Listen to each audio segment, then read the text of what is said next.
Welcome back to the podcast, episode 2. Me and Cameron, we've got a lot to talk about today. There is a lot of football. This is why we wanted to start this podcast towards the end of the season, because there is so much to talk about. Before we go any further, Cameron, how are you? I'm all good, Ian. How are you? Yeah, I'm all right. It's very much different fortunes for us this week and last week, obviously, with you getting whacked by Man City. And now we've been whacked by Man City, which we'll come on to. It's not a fun thing to experience, is it? No, but you sort of knew it was coming, so it's like it's one of them, innit? The thing is, like, with your result, it actually kind of helps out in the Premier League situation for a lot of people rooting against Arsenal. Oh, it was the right thing to do. It was the right thing to do. We will come on to all of these topics. There is so much to talk about. Obviously, you know from here we're talking about Arsenal and Man City with everything that's going on. That is going to be a hell of a lot of this podcast here today. It's the biggest story going around at the moment. There are a couple of others that we're going to get into. But before we go any further, make sure you like, share and subscribe. Whack some comments down in the comment section as well. We want to know what you want to listen to. We're currently making it up by ourselves, which is what we're trying to do our best at. But if you've got anything you guys want to see, you let us know and we will do our best to get onto it. So let's now go forward and talk about the weekend's results. And we are going to start at the Emirates. I mean, we have to. Of course you have to. It's the biggest sporting story, I think, of this week. We had 60,000 people sell out Tottenham to watch the boxing, and both fighters have been banned. There's all sorts of stuff going on all over the world, and the only sporting story I'm seeing anywhere over social media as of right now is Bournemouth's 2-1 win at the Emirates. It was so much fun looking on Twitter afterwards, seeing the absolute meltdown of the Arsenal fans and what was happening. But it's just blown the title race wide open again. I mean, we were thinking a little bit ahead, which we've got onto, but the fact that Arsenal lost the game, City then, make the most of it, get their 3 points against you, which, was well-deserved 3 points in both aspects for both Bournemouth and City. And now we are thinking, Arsenal City on Sunday, pretty much for the title. Yeah, and you're exactly right. It is for the title, and I think obviously that if we know it's not for the title, but if Man City do go and win this, they have the upper hand. You would expect them to go and kick on. Arsenal's results would have been poor, for a consistent period of time, but there's the identity behind it as well. Do Arsenal have what it takes to get over the line? Have they got the what I remember Troy Deeney years ago saying, have they got the cojones to actually get over the line? And I think this is a really big thing. Yeah, we're going to go through the running. We're going to go through every single game that they've got coming up. But the actual game itself, it didn't, from what I saw, look like Arsenal ever actually thought they were going to win. And I know that sounds mad because they are top of the Premier League and they clearly are the best team in the Premier League as of right now, because they are at the top of the table with a bit of a gap. But we do think the tide is changing on that one. But if you're Bournemouth, in the situation that they're in, playing decent football, outside chance of qualifying for Europe, but still having a fantastic campaign, 100% going for it, if you turned on football for the very first time at the weekend and you watched both clubs in that game and saw the scoreline and saw about how they played, you would argue that Bournemouth would be a lot higher at the table than where Arsenal were. And I understand, obviously, that's one game of football, and that's looking as from an outside perspective in. But when you've seen the TikTok stuff going around at the training ground, you've seen the things with the Sharpies. There's been questions about Mikel Arteta before. They haven't won a trophy under Mikel Arteta other than the FA Cup and that Community Shield that they claim is a trophy. I don't think that when you're going up against certain managers, not all of them, certain managers, you can get away with having someone who is a bit 50-50, you're not sure. Look at what happened with Liam Rosenior at the weekend in the Chelsea game. We'll go on to that later on. But I think if you're going up against Manchester City in a one-off game of football, you've got to be one type of person. If you're going up against Manchester City in a title race where your backs are up against the wall, you've got to be a different animal. You've got to be a different level of composure, of poise, of confidence, style, aura, everything. You've got to have the complete package, I think, if you're going up against Pep in a title race.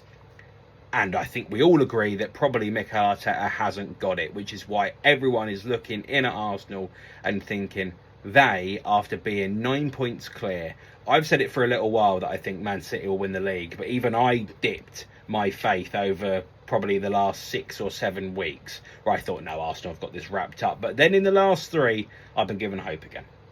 Yeah, no, it's, for me, it's like, you've seen it pretty much every year at Arsenal. Between February and March, pushing April now, they've always had that dip. Always had that dip. You can look back at countless years where they had been in a title race before, even when like Leicester won the league, they were still up there, very close, and they end up falling away and end up being Leicester Spurs, and we all know the battle of the bridge afterwards. But it's like, to be fair to Arsenal in that season, they did finish second in a 2-horse race, and they weren't even one of the 2 horses. So we will give credit where it's due, but it's probably more because Tottenham fell off. Yeah, and they've carried on falling off since. Anyway, but when, again, you mentioned it being in a tight race against Pep, Liverpool, the team I support, we've had to do it for years, and we know how big those games are every time. But whenever we had played them, it was always the biggest quality of football in a Premier League game you had seen that season. And it was the absolute perfect advert for the Premier League, those games. I remember them being some absolute classics. There was 1 or 2 that weren't, but the majority of them were brilliant. Yeah, majority of them, especially when we're in the title race, always, one of the games of the season is like, if City had been running away with it and we'd fallen off in that other year, they normally battered us, fair enough, But, Klopp, he had them fearing Liverpool, and I don't think Pep fears Arsenal the same way he feared, Salah, Mane and Firmino up top for us. If you ask any manager in the league, really, like, do you fear Martinelli, Gyökeres and Saka? Maybe one of them, but not all of them. Well, I can't remember the numbers, and I don't want to spend loads of time on it because, there's so many things that are going around, and you'll be able to dig it out online somewhere. But I'm pretty sure it was Madueke has scored 0 goals in all competitions. I think it was the last 25 games. I think Saka's on something like 15 without a goal or assist. Gyökeres with a goal from open play was the last 15, I think it was. Again, the numbers would be somewhere else. I think Martinelli was the only one in these last 15 games that had scored from open play in all competitions, not even in the Premier League. So you're thinking, again, that might be Champions League, could be anything, who knows. But I look at that front 3, and again, as you're saying, you are completely correct. It's not Salah. It's not, Luis Diaz or Mane or Firmino or any of those players that, again, Liverpool have had in years gone by. You're looking at a couple of decent players, but you're not looking at superstars. And when you're talking against Salah, you could play the worst game possible, but Salah will still put 2 in the back of the net for you. With Arsenal, they haven't got that punch. They're a million miles off it. But talking about that punch, Chelsea versus Man City, we do have to go on to it, as much as I don't really want to, but we do have to go on to it. Chelsea were absolutely fine in the first half. I agree. Manchester City, second half against Chelsea, came out exactly the same way they did in the cup final against Arsenal, and they absolutely blitzed us. And Liam Rosenior's big tactic about pressing and about winning the ball high up the pitch was literally about how Manchester City got their 3rd goal. With the high press, they set the trap. Chelsea played into that trap. Caicedo gets dispossessed, I think it was, and it is literally just a simple finish from Doku.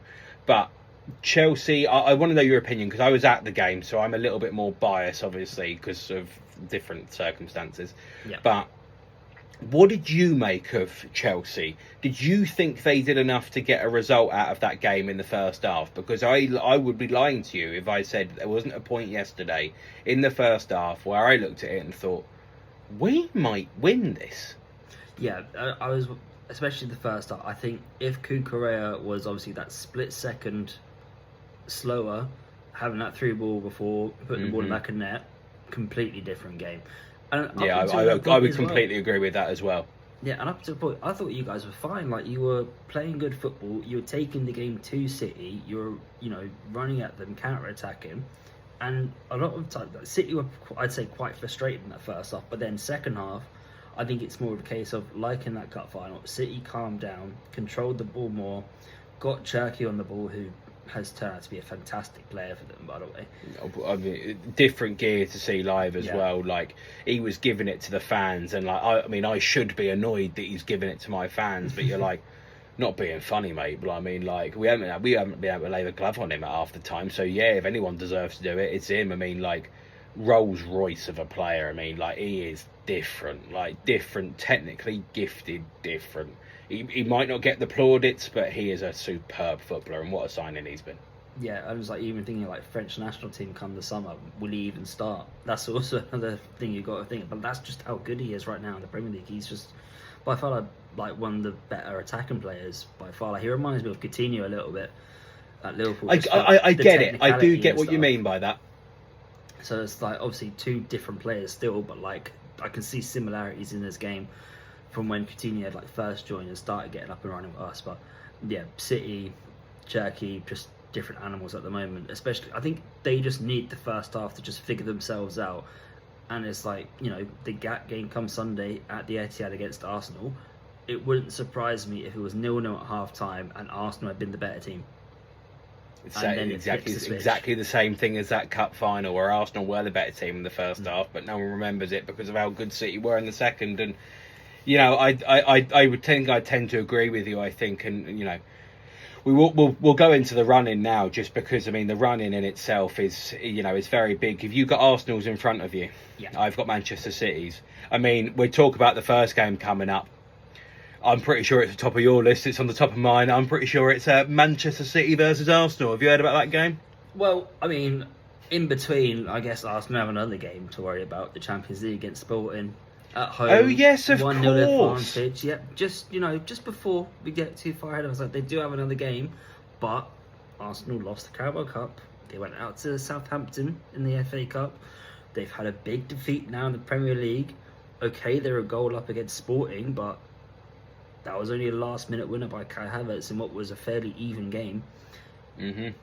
You can't just say it's going to be nice and easy for Arsenal now midweek at home against Sporting, who on paper are of lesser opposition. So, you know, we've got to worry about that one first. But then, obviously, the big one we've mentioned a few times, City versus Arsenal at the Etihad. It's, you know, for Arsenal, it's very tough. Away from home at the team that's chasing you down. And then, shall I just go through Arsenal now? Yeah, go on. You go through the whole lot of Arsenal. Go for it. Newcastle at home. Again, on their day, Newcastle can be very difficult. Then they've got Fulham at home. So they've got back-to-back home games, which is nice. Yeah, that is a big help. That genuinely is. Like, even depending on the City results, say if they lose that one, it's still nice games to come back to. Okay, we're at home. We can at least try and settle down. But then I'm thinking one of the hardest ones they've got now is West Ham away. Because remember, they're still trying to survive. I was looking at that game earlier when I was having a bit of a research for this. That game is so tasty because I'm pretty sure as well when I was looking, if Arsenal, and we can't assume that they're going to go through. The likelihood is they probably will go through in the Champions League, but it's not certain yet as of the time of recording. But that game away at West Ham, I'm pretty sure it's away at West Ham, isn't it? Away at West Ham, yeah. Away at West Ham. The big factor with this game in particular is the fact that actually that game would come after a massive Champions League semi-final against Barcelona. Well, potentially Barcelona. Atletico is still or up by 2 Atletico goals. Madrid. Either one of the two. Yeah, I should say that again. Should be fair. Yeah. The likelihood of one of these big Spanish giants being the game that they play before having to go to the London Stadium, 60,000 capacity London Stadium, with West Ham fans that need to support their team and get behind their team to do the ultimate thing, which is, of course, send Spurs down. But, of course, you've got to think about the bigger picture here, West Ham fans. Do it for the greater good. But, again, that West Ham game is very, very interesting because, again, like they have been poor for large chunks, West Ham. But, of course, and out of nowhere, go and whack 4 past Wolves on Friday night. That's going to be so interesting because West Ham can go into the game thinking, well, realistically, on paper, we know we've probably not expected to get any points out of this game. If they get one one single point against Arsenal, it derails Arsenal's season, and it might be the one that keeps them up. And I do think that is something that could genuinely happen. Yeah, and then their final 2 games then, albeit they'll probably have that second leg then in between these games, but they'll have Burnley at home, which at that point Burnley would be relegated and probably nothing left to play. Yeah. Sometimes and we say this, they could go and whack 3-4 wins together, and we might be talking a very different story. When you've got nothing to play for, it could very easily be a case of Burnley, relax more, play more comfortable football, and actually take the game to Arsenal because they've got nothing left to lose. Exactly, and especially at this point of the year, there's a lot of people that are playing for moves. A lot of players that are playing for moves, especially when the team's getting relegated as well, which we sort of all know is probably going to be the case. They want to make sure they're staying as Premier League players for next season as well, so they will be, busting the gut to make sure that their name is known, and that might be that one moment of magic that sends Arsenal, to second in the table. It might be they nick a draw, it might be something like that. Who knows? Yeah, and then the last game of the season, which I think is as difficult as Man City away, is Crystal Palace away at the last day of the season. Which for me, that's big. It's massive. Like, it's going to be such a, because again, it's a London rival. If you want to do like the bigger London kind of stuff, and it's like Palace have been doing so well as well. Like, they won their last game in the last minute, Mateta scoring twice. They're still in Europe as well, Crystal Palace, and that'll be a big factor for them. I don't know off the top of my head when that final is, but that'll be a massive factor for them. I think normally it is after the season, I'm pretty sure, the Europa Conference League. I think they'll probably be in that position where they might be fighting in a similar position. That's something else to have to factor in. They might rest people on that last day of the season because they have to focus on that final. There's a lot of variables with that game. It's a very, very big game at Selhurst Park. I'll go through the Man City ones now just so we can run through them all. Of course, Manchester City versus Arsenal on the weekend, Sunday, 4:30 kickoff in the UK, is it? I'm pretty sure. Yeah, it's 4:30 kickoff. You've then got Man City going away to Burnley.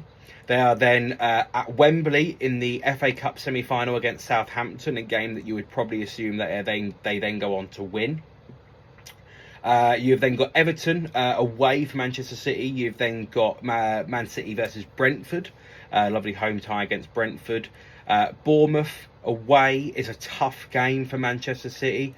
But again, with being in only a handful of competitions, might pan out in their favour. The interesting thing, I think, is the FA Cup final is the 18th or 17th of May. That might be that Bournemouth game, so that might get moved. If it's brought earlier, that could be problematic. If it's brought afterwards, also could be problematic, but only time will tell with that one.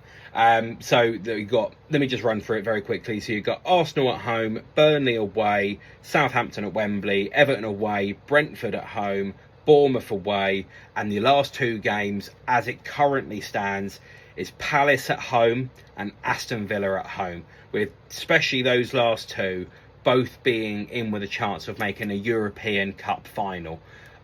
You don't know what teams they're going to put out. If the Europa League final is before the last week of the season, which I think it was last year, because I'm pretty sure Tottenham absolutely dreadful because it looked like they were all on the sauce for about 3 days afterwards. If that is the case for Aston Villa, if they have already won the Europa League and have qualified for the Champions League, because you would get that if you do win the Europa League competition, they might actually not bother turning up at all, and that would just the likelihood, if you were to sit here now, I think me and you would both agree on this, if you were to sit here now and write win loss for all of Arsenal and Manchester City's remaining games, they will be level on points. Yeah. I think a lot of people, if you had your life on it, they'd end up on the same points. But we know that's not going to happen. The likelihood of them both getting the exact same results is going to be slim from now until the end of the season. It just is. I mean, I may go as far as saying here, Cameron, it might be possibly one of the best run-ins we've ever seen. Yeah, I think it's going to be up there with one of the City pool run-ins where we lost by a point twice. Yeah, in the run-ins, and one of those. It's close. City played Villa on the last day, like they do this season. you got to remember Coutinho had made Villa 2-0 up with Gerrard as manager in like the final half hour of the game. De Bruyne then laced up his boots, and then they scored 3 goals to completely ruin it for Liverpool after we'd beaten Wolves. So just scruff of the neck, just absolute scruff of the neck. It's I mean, there's so many variables, there's so many different things that could go round on this, and I'm really looking forward to seeing the run-in. I mean, obviously, you know where my stance is. It's anyone but Arsenal. But, I mean, I think with the way that it is going, forget about allegiances for a minute. There's going to be a really good title race. And I think the reason why we all think it's going to be a good title race is because we all genuinely believe there is half a chance that Arsenal do actually bottle this. And all the banter that's been going to Tottenham for all those years about being bottle jobs might be coming towards the Arsenal fans, and let's be honest with you, they are not dealing with it well, are they? No, they're struggling. But I think it's just because this is probably the closest they've gotten since Arteta's been manager, and for a long time, even under Wenger, for actually winning the title. I think that's why the stress is getting to them that bit more, because they're like, we're so close, we're still points ahead. Even if they can get a point against City at the weekend, their nerves will calm down drastically, because then they know when City play Burnley midweek with that in that game in hand, they can't go level with them, because that's what it would be. They would just be level if City win the next 2 games. So that's what makes it so close now. Is like, even with that, it'd be level, and then they've both got 6 games left then to not slip up at all. And it's like, I'm looking at City's running now in front of me. Everton away, not easy. No. And then Bournemouth away, not easy. Brentford can be stubborn. And then, they've got Palace and Villa at home. But Palace at City has always been a bit of a bogey team for them. Yeah, that is true. That is true. And then Villa as well, with Emery, like, he's a great boss. But it just depends on, because I have looked up the dates for the Europa League final. It would be before the last game of the season, so on the 20th of May. So if Aston Villa do win, they might be on the source in that similar vibe. Who cares about the last game of the season? That's the thing, because you're not going to bother playing if what you're playing for you've already qualified for. What's the point? Yeah, they could turn up to Manchester on the last day of the season and just have a bit of fun. Yeah, 100%. Palace then, if they do get to the Conference League final, it's after the season finishes on the 27th. Okay, so it is that little bit afterwards. Again, I'm not going to sit here and give you a prediction as to which way this goes for that run-in, but this run-in will be the tightest that there has been for quite a while, and with so many different variables to think about, talking about Europe, talking about when those delayed games are going to be. You've got to look about that Manchester City game. In the FA Cup, obviously Burnley, they've brought it forward, but the one that they missed from the League Cup final is the Crystal Palace game, which is currently meant to be that last week of the season. That's the game they've got in hand. There's so many different variables to think about with this Manchester City and Arsenal run-in, and there's so many different possibilities. It's going to be one of the best run-ins, I think. I think we'll possibly ever see, but the good thing about this is it's not down to how good Arsenal are. It's not down to how good Manchester City are. It's down to how good are the other people around them as well. Because Manchester City, I have to say, again, we saw it yesterday. They have holes, but they turned it on and were brilliant. And Arsenal have got a mentality problem, and other people are going to either plug those holes, try and exploit those holes, try and get in Arsenal's heads. There's so many different factors. It's going to be one of the genuinely best title races we've seen in a long time, just for the various different moving parts. I really am looking forward to it. So, changing our attention now to the bottom of the Premier League table, there is only one story that everyone wants to talk about, and of course it is Spurs. I just speak to Cameron beforehand. I can't actually I can't say what I've written in my notes because it's an expletive and this is a family show. But Tottenham are not in a good way. Buggered. Yes, they are not in a good way. At all. Yeah, I mean, that defeat to Sunderland and then West Ham getting a result then at the weekend means that Tottenham are now in the relegation zone, which is it's just something you find weird to say, really, considering how big of a club they've been the last, say, 10 years. Yeah, and I they mean, made a but Champions even League like, final. sorry to interrupt. It's even weird because last year they were in a similar boat. Like, everyone forgets last year that them and Man United finished, like, what was it, 16th and 17th or whatever it was, or 15th and 16th. Like, they've been in and around this neck of the woods for the last 2 years, but it's just still so weird at this point of the season to go, no, they genuinely might go down. Yeah, it's actual fear this year because last year the 3 teams that got promoted just weren't good enough, and they were comfortably the bottom 3 the whole year. Now Sunderland have come up, done well. Leeds, they're still in and around the bottom, but they're still doing all right. And then only really Burnley is the one that struggled. I hate to say it, with all due respect to Burnley, you sort of knew it was coming. Yeah. There's levels of the Premier League, and they are good enough to qualify for it, but to go and stay in it is a different kettle of fish, and they've struggled. You sort of knew what was coming. No disrespect to them, you just sort of knew the writing was on the wall with them. Yeah, you just tell they're just in that no man's land bit still when they got promoted, and it's just okay.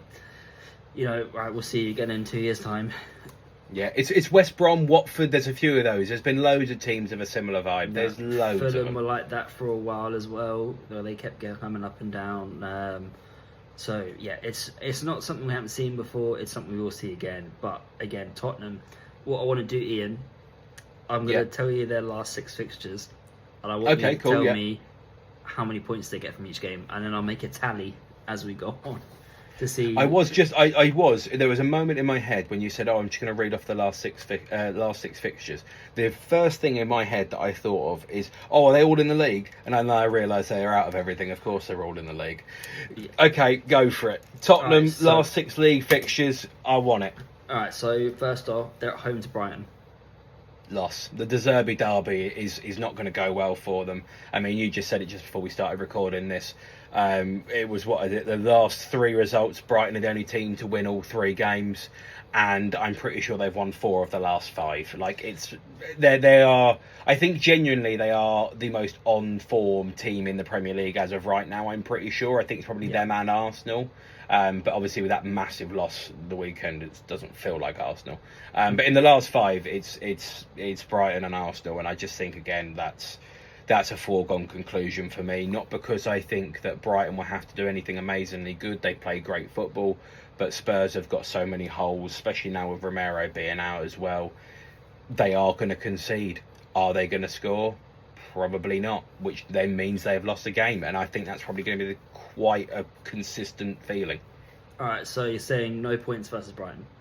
They will lose to Brighton, yeah. All right, then week after they're away to Wolves. Oh, they will beat Wolves. I will say that they will beat Wolves. I know Wolves are sort of hanging on for dear life, but they will go very, very quickly. And I think that Wolves will not be able to get anything against Spurs. Where is this game? Is this at Molineux or is it at Tottenham? Yeah. And this sounds mental to say, I'm more confident in Spurs at Molineux than I am actually at home, which is a weird sort of state of affairs, but that's just sort of where Tottenham are. For me, yeah, I think this has to be a Tottenham win. All right, so after that, then they're away to Villa. No. No. The only thing that might give them some sort of hope is the fact that Villa might be in Europa League and have a difficult tie, and they might have to rest a couple of people here or there, but I genuinely don't think they get a result there, no. All right, the next one, which could be a relegation 6-pointer, Tottenham at home to Leeds. Whoa, that is tough. That is really tough. My gut feeling is go draw, but then that's boring. No, if you think it's just going to be point, we can put a point down. You know, they all count, so we can say point for now. Let's go point. I do think Tottenham could win that game, but let's go point. All right, well, and then the second to last game at Stamford Bridge. L. L. Massive L. Massive L. Big fat L. Last day of the season, they are at home, which will be an advantage, but it is against Everton. Everton are good. Everton are good. The thing with Everton, currently sitting in 8th, aren't they? So, I mean, they are in and around European football. Yeah, so Like, as it stands, if they're pushing, they're at it on the last day of the season, and I think if they've got something to play for, I don't think that Spurs will get a win there. It's just whether I back Everton enough to go and beat Spurs, or would the moment potentially go to their heads? I think I'm gonna potentially say draw here.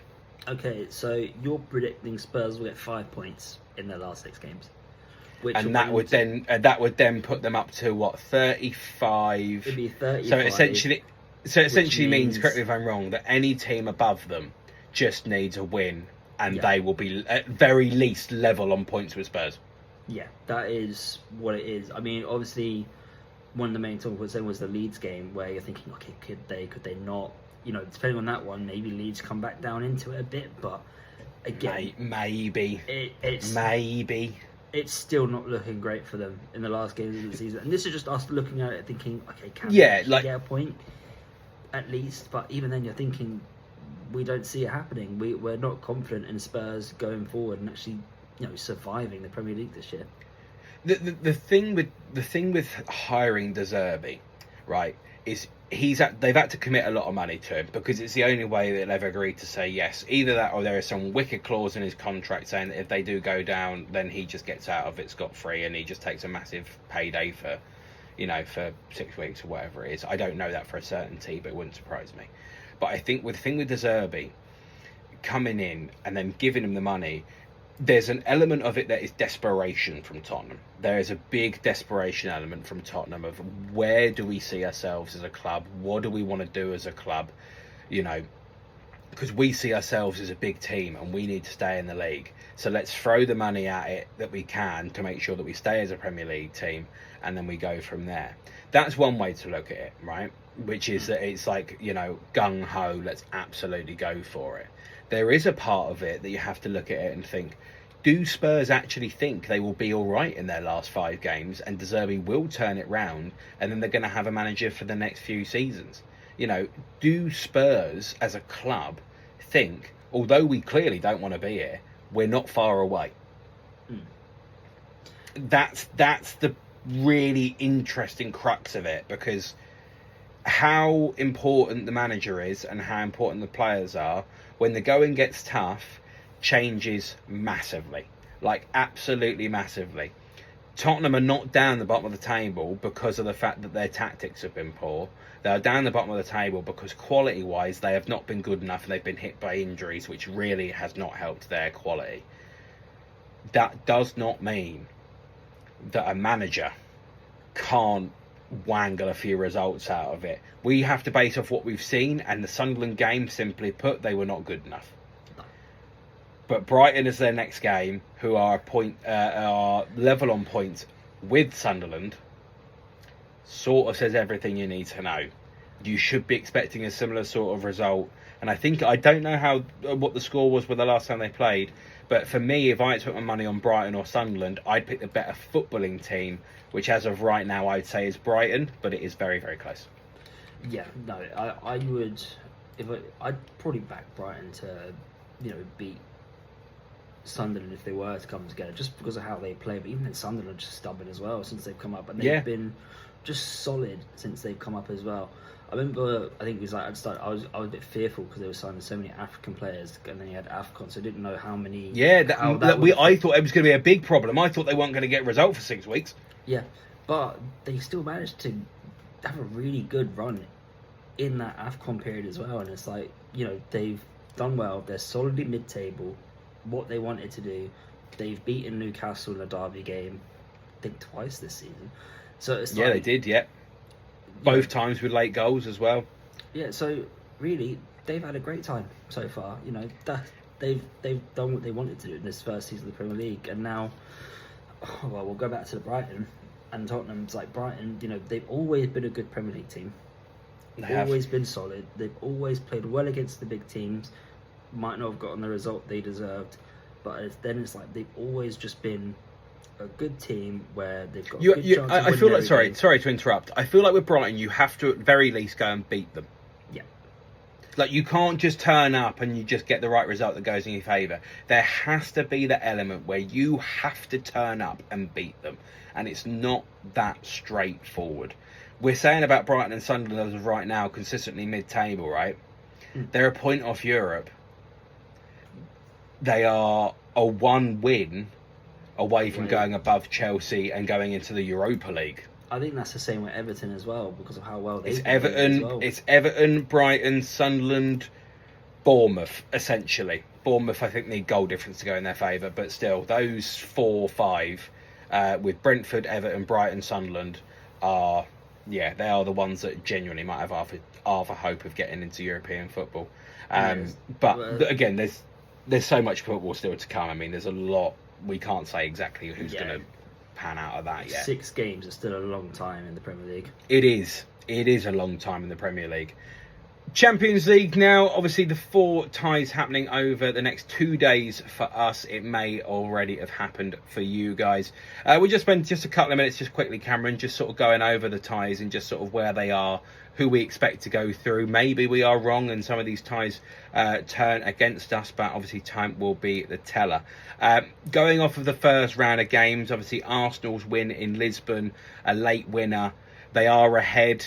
And now they are taking the game, of course, back to the Emirates. Although they're not scoring goals, Arsenal have been in a position where they actually don't need to. So I think the likelihood is, I think we assume that Arsenal will probably go through here. Yeah, I'm expecting Arsenal to go through. I don't think Sport will make it easy for them like they did in the first leg and what they had done in previous Champions League games.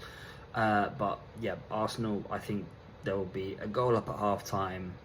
It will calm their nerves, and then I just think they'll coast it. Yeah. Yeah, I just think that coasting is coming. And then that will, hopefully, for their sake, relax them going into the weekend game against Man City. That is, I think that's their dream scenario. If Sporting score, it's going to be complete chaos. And I wouldn't put it past Arsenal bottling it, like they have done in a couple of their last games, and even crashing out of the Champions League. But realistically, I'm thinking Arsenal comfortable enough, just 1-0 and sail through. And yeah, I agree with that. But you've got to think, if Arsenal's whole season, well, literally a month ago, we were talking about them being on for a potential quadruple, although no one actually believed it, other than Arsenal fans. Them being on for a quadruple to them potentially only being with a chance of one competition, and they may not even win that. It just says a lot. But again, I do feel like Arsenal are going to get over the line in this Champions League fixture, especially being at home in the second leg. That is why they were so good in the league phase at the start. That is the reward that they get, is that they have that second leg home advantage. But going on to the next game as well now, the team that will be going up against Arsenal in their semi-final. It was Barcelona 0, Atletico Madrid 2. Decent game of football, a couple of really good goals from Atletico. The free kick from Julian Alvarez was phenomenal. Yeah. Absolutely phenomenal. I don't really know where I stand with Barcelona, because on paper Barcelona should probably go through, but they find themselves 2-0 down. Spanish football is a weird one that you never quite know which way it's going to pan out anyway. I mean, we've seen both of these teams get turned over this season, and both teams turn other people over this season. It'd be very interesting to know what happens with this. I think probably on paper, we're probably going to give the advantage now to Atletico Madrid. But it doesn't all mean that it's finalised and done, because right off Barcelona at your own peril, mate. Yeah, I mean, you'll probably say the same thing when we talk about Real Madrid in a second as well, but it's like... Probably word for word, actually, yeah. Yeah, we'll just replay this clip in a second. We won't even bother. Yeah, just insert Real Madrid and Bayern Munich, and you'll get what you mean. The EA Sports voiceover of Real Madrid. When you said Barcelona. Yeah, we could do. But it's like, okay, with Barcelona and Atletico, they've had so many great games so far this season between them. Even in the Cup, they've turned each other over, where Atletico managed to get through by 1 goal, because they beat Barca 4-0 in the first leg, and then Barcelona beat them 3-0 in the second leg. This time, it's at Atletico Madrid, at home, and I can see both teams scoring, just because I can see both teams scoring as well. I just don't trust Barcelona's defence. Their attackers, Lewandowski, Yamal, Rafinha, just insane. It's very hard to find a better front three than theirs right now. But Atletico Madrid with Simeone, you just know he is a terrorizer when it comes to Yes, these Spanish he is. teams in European competitions. If he wanted to play with a back 9 or a back 10, you would fully expect it, and they would probably just go on to win the game. Yeah, they put Lookman up front and let him run around like a headless chicken, and probably end up having a couple of shots on target as well, possibly even put one in the back of the net. Yeah, so for me, I think that tie's done. I think Atletico will go through, and it would be them versus Arsenal in the semi-finals. Yeah, an early goal in this one I think would change it, and I think Barcelona would then have that little bit more confidence. But I mean, this is the Wanda Metropolitano and Atletico Madrid that you're going up against, and it's also in his final season as Atletico manager, Diego Simeone. If he's going out with a bang, because that is what he deserves, and fair play to him. He's got an incredible history behind him. Especially as Atletico Madrid manager as well. Although he hasn't won all that much, he has been such an ever-present for them, and has got a lot of big results as well. And I feel like this might be the next one, potentially the last one, but still a very big opportunity for Atletico Madrid, who I have to say, many people write off quite quickly. I think I did earlier on in the year as well. But we've seen them score goals. I know obviously it was against Tottenham in the last round. I mean, if you turned around to me and said that actually at home Atletico Madrid went and put another 3 past Barcelona, I wouldn't be surprised, and then that would send a massive fear factor around the rest of the Champions League. But that Barcelona high line, I've seen it in person myself, it's not good. It's not good. And I know what the plan is, I know what the idea is, but it's just not. It's not all coming up sunshine and rainbows for Barcelona at the moment. Let's move on then to the other 2 games. We'll talk about your game, because I think you're probably going to be in the same agreement with me. PSG coming to Anfield. Do you think the tie is over? Because, I mean, that's where I'm sitting. Liverpool have always got a chance at Anfield. I'm not going to say it's completely done and dusted, but I think the second that PSG score, I feel like you're in trouble. Yeah, my head says that the tie's already done, and it's just going to be a case of, okay, what can we just do just to maybe frustrate them or give us a bit of hope? But in my head, the tie's done. PSG will go through. But, the delusional Liverpool side is like, well, we just beat Fulham 2-0. Engamoa scored, Salah and scored. Fulham are basically the same as PSG, aren't they? Yeah, of course. I mean, they did draw against us earlier on in the season. It was a screamer by Reed. But the delusional side is, okay, we're at Anfield, one of the toughest places to go on a European night.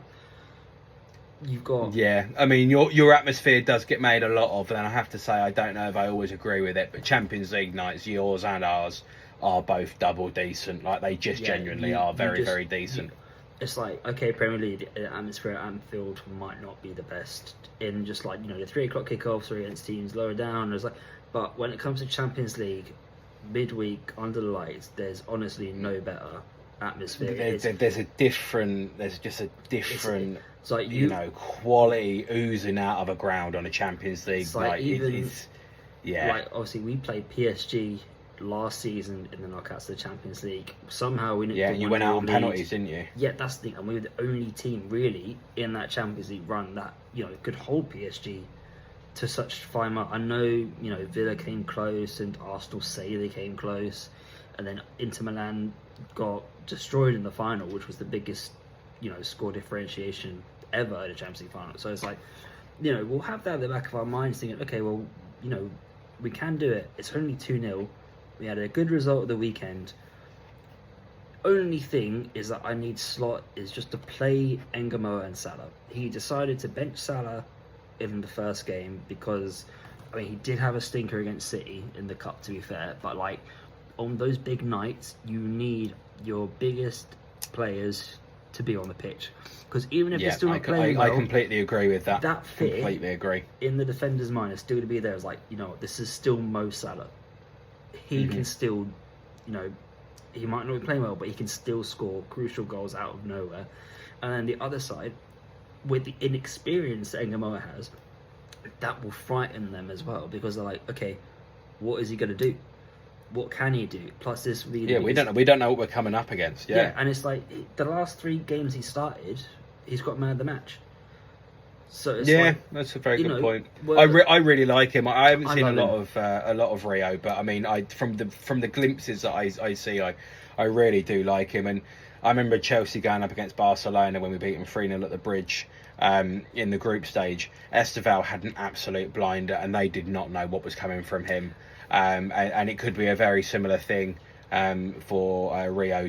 To be fair, again, I think probably the likelihood is probably going to be no.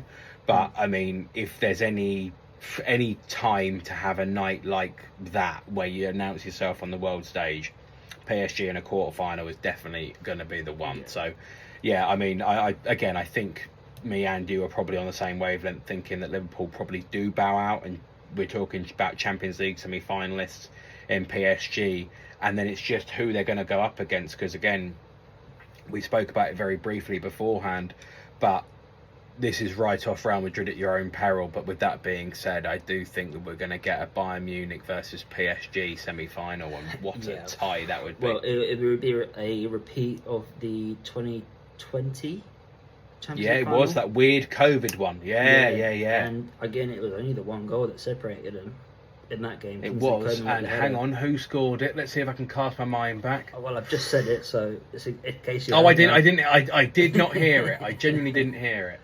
I want to say it was someone like Kingsley Coman. Yeah, it was. Yeah, it was good. Yeah, yeah. I remember the ball going across. I do remember the goal. Yeah, and it was one of those games where it's like Mbappe was still, the Prince of Paris, and was like trying to get still, and then Neymar was still, at the peak of his powers, and with how Neymar played, he was unlucky in himself not to be going home with another Champions League for his name. But that would be a great tie. Like, I do think Bayern will get through. But again, Real Madrid, just because of the individual players they have, you just can't guarantee Bayern will go through. Because even in the first leg, Bayern Munich were 2-0 up, looking comfortable. And then next minute, Trent got forward, whipped in a good cross for Mbappe, and it's 2-1. So it's like, that's the thing, like the quality of individuals Real Madrid have will always keep them in the tie. But it just depends. That's spot on with that. But it's just, again, now with Bayern Munich, they have been probably the best team in Europe whenever I've watched them, just because they've got Neuer. Even though he's turned 40, he's still amazing, because he's been injury free now, I think, this whole season, which has been good for him.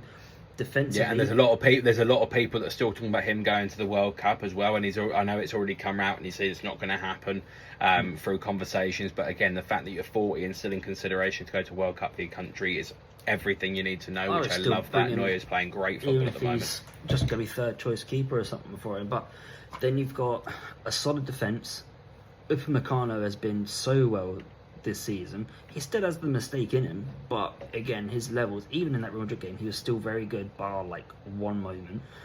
And then midfield wise, Kimmich, he'll carry the midfield. But then you're looking at their attack. Then it's still Diaz, it's still Elise, it's still Harry Kane.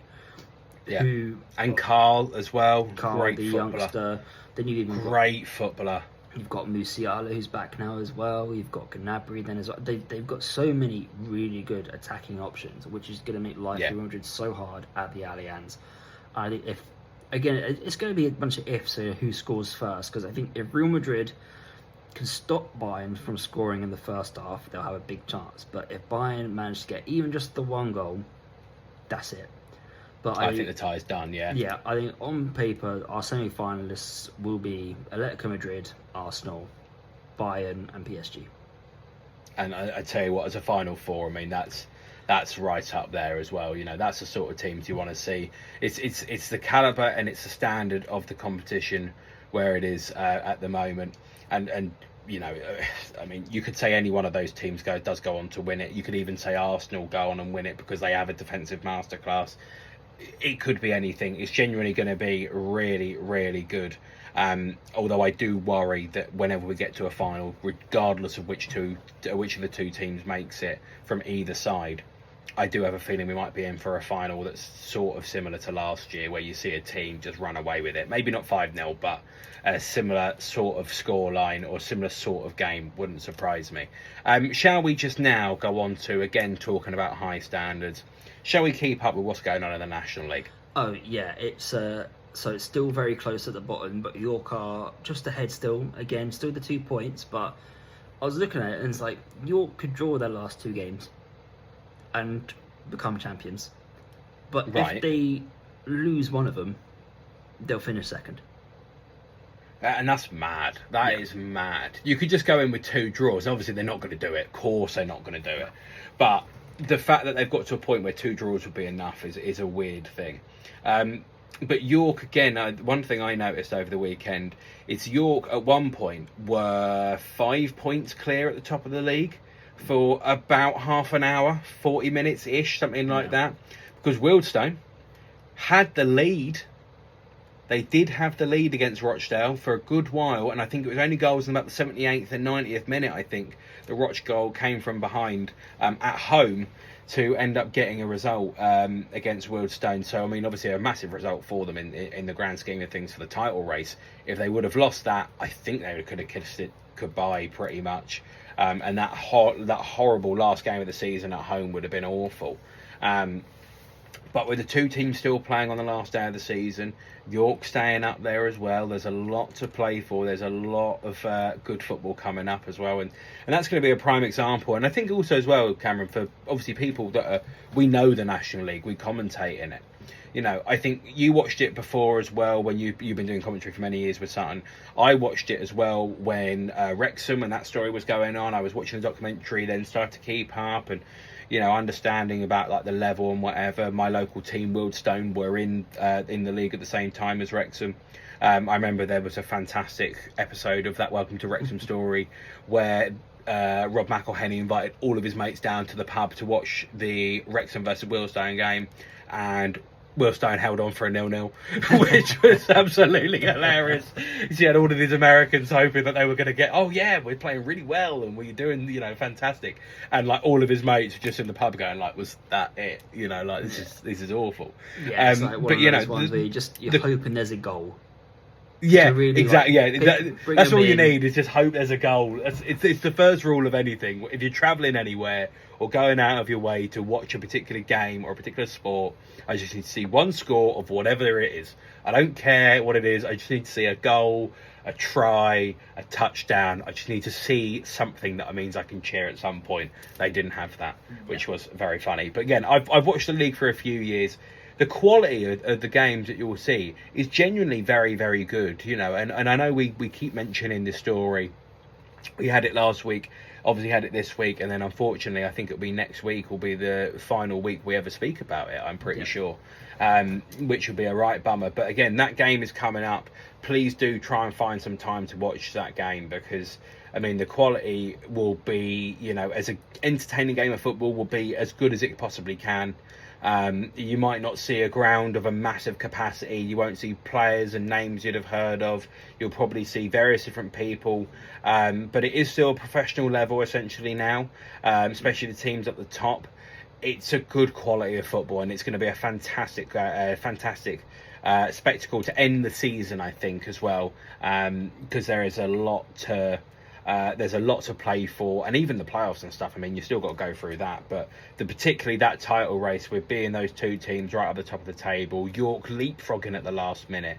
It'd be such a fun watch at very least. Pick a side, pick one randomly, just go for it, but get yourself involved and do watch it. Flip a coin, see you want to go up. But I was just looking at their fixture before they play each other. Rochdale are away to Braintree, who were relegated.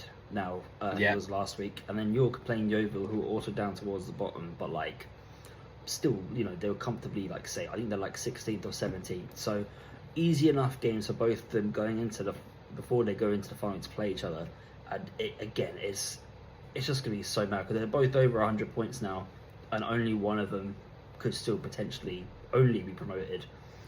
Because I think I saw a post as well the other day. Is like, wouldn't it be funny if Southend, who are currently 6th, 7th, get promoted over Rochdale? Yeah, and Southend have got to play at Wembley. They're playing Wealdstone in the cup final. The Vase Trophy. Is it the Vase? Yeah, it'd be the Vase. So it's I never remember which one's which. Yeah, so again, it could end up being a really, really good season for Southend, and Rochdale have got, you know, potentially 105 points with nothing to answer for. Yeah, and that's a mad, that's a mad thing in itself. That's the way that football can go. It's a funny old game, as they say, Yeah. But sometimes you've got to make your own luck, and that could be Southend's, it could be Rochdale's or York's, it could be anything. We could see that actually on the final day of the season, Rochdale go at home and go and flip it round, or it could go and be that York drop it, or drop a point here. Or anything could happen in this last week, so do keep an eye on it. It's one of our favourite stories. And yeah, I think this 12:30 kickoff, all the games, aren't they? I'm pretty sure. And they're both playing at 5:30 after the rest of the fixture done this weekend as well. So they were playing at the same time for the last two games. Wow, that's so interesting. Again, that's just going to add so much fuel to the fire as well. But again, please do make sure that you do try and have some sort of a watch, because you will love it. Genuinely, it'll be a fantastic occasion, and something you may never have seen before. And I think that's a really cool thing to also factor in. Talking about things that we have never necessarily seen before, I read an article yesterday, which is sort of my weird sports or football story of the week. Obviously, with me being a Chelsea fan, I do get these random notifications and alerts. But I was on Whatnot last night.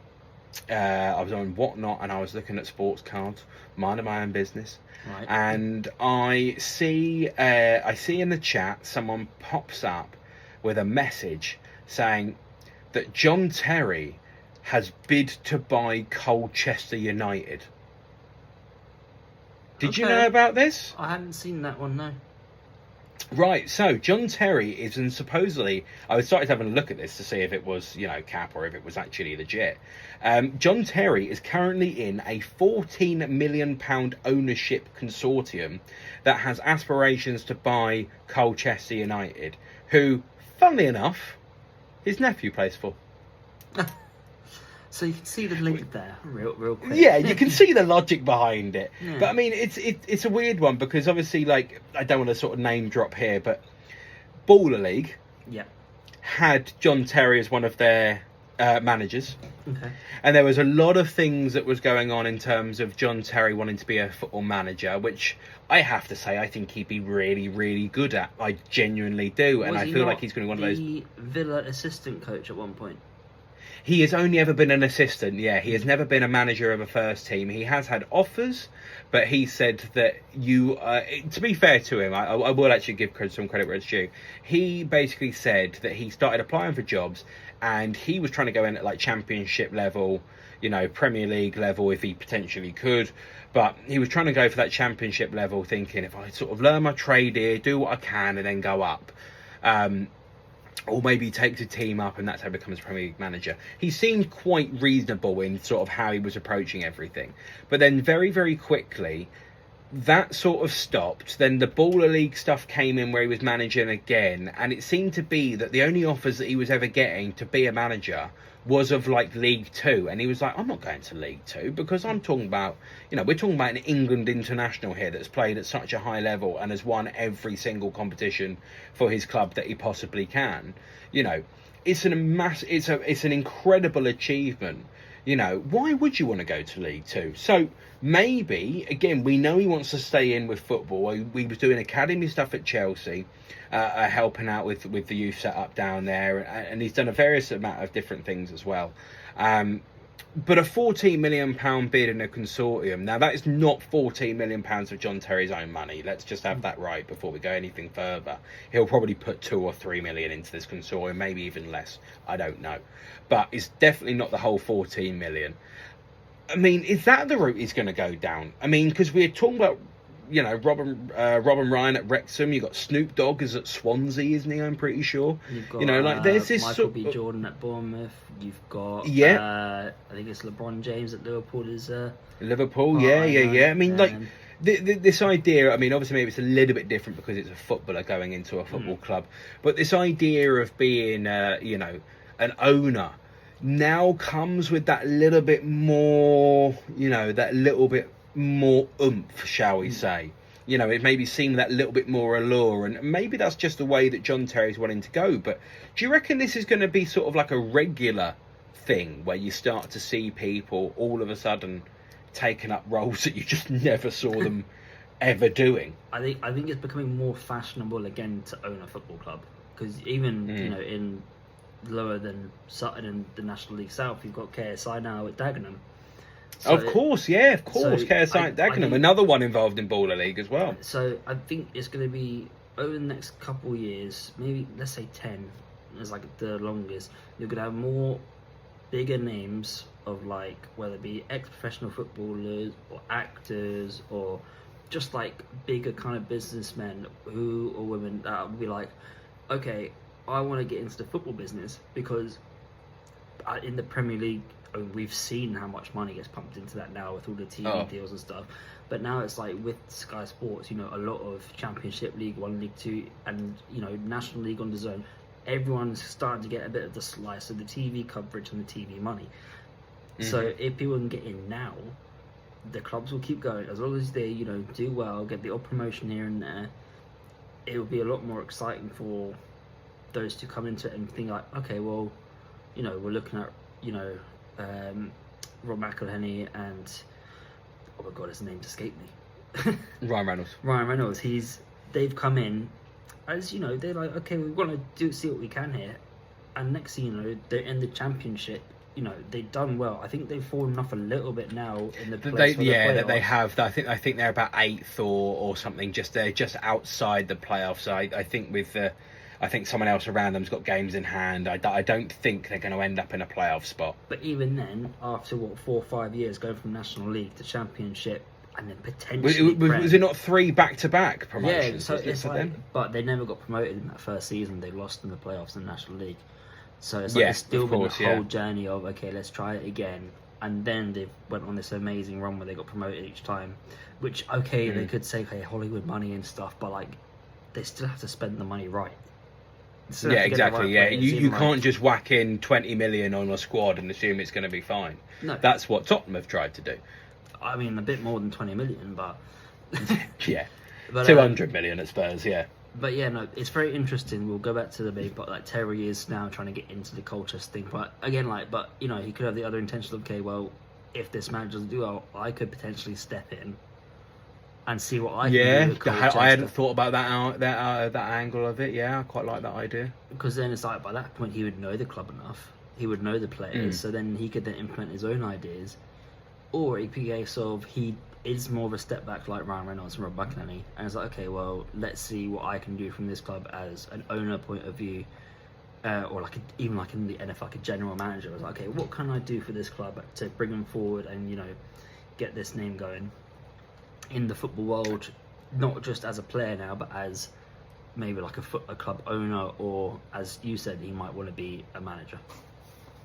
Yeah, and I think I mean, I'm a coach as well, away from doing all of this. I know what it's like to build a team, and I know in terms of building teams, you need to have different skill sets on your team. So when you come up with different problems, you then have different ways of dealing with them. You have loads of pieces of information. If you have different ideas that can then help you deal with that information or deal with that scenario, that's things that are going to be massive. Let's be honest, how many people that are at Colchester United currently will have that same idea of what John Terry will when the going gets tough? Not many. I'm not saying that John Terry's going to come in and change everything and solve it all round. I don't know enough about Colchester United to be able to, tell you exactly where they are, what they're doing, or anything like that. But I do know that if you get faced with a problem and you need to deal with it, you need leadership. And I've seen it before. I've seen it myself. I've met John Terry many times. He is a leader. He's a good person. I know people have their doubts about various different things, but he is the sort of person that could massively help a football club, and that genuinely might be a really, really good move. Really good move for Colchester United. Thank you for watching. It's been an absolute pleasure. We are going to be back here next week with another podcast. Cameron, thank you very much for joining me. Thank you for having me again, Ian. Absolute pleasure as always. Next week we'll be talking about the Champions League games that have finished and come to a conclusion. Looking forward to those semi-final ties. But most importantly, we'll be talking about whatever new story has come up in football. Please make sure you drop comments and likes on this video, and we will see you soon. Thank you for watching.